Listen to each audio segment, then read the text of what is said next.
Ang ganda naman itong bago kong laruan, Bubbles Bubbles. Binili ni Mami sa akin. Paano kaya ito papaganahin? Ngayon lang kasi ako nagkaroon ng ganitong klaseng laruan.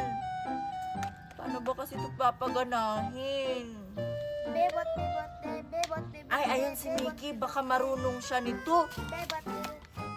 Bebot, bebot, bebot, bebot. Sayaw, kikay, sayaw, kikay. La la la la. Uy, Mickey! Meron akong bagong laruan, Bubbles Bubbles. Alam mo ba kung paano itong papaganahin? Ano ba yung laruan na yan? Bubbles Bubbles. Ngayon lang kasi ako nakakita ng ganitong klaseng Bubbles Bubbles eh. Bakit bulaklak ang hugis niyan? Hindi naman siguro yan bubbles bubbles. Bubbles Bubbles kaya to, sabi ni Mami. Kaso hindi ko nga alam kung paano itong papaganahin. Alam mo ba? Akin na nga. Baka marunong ako.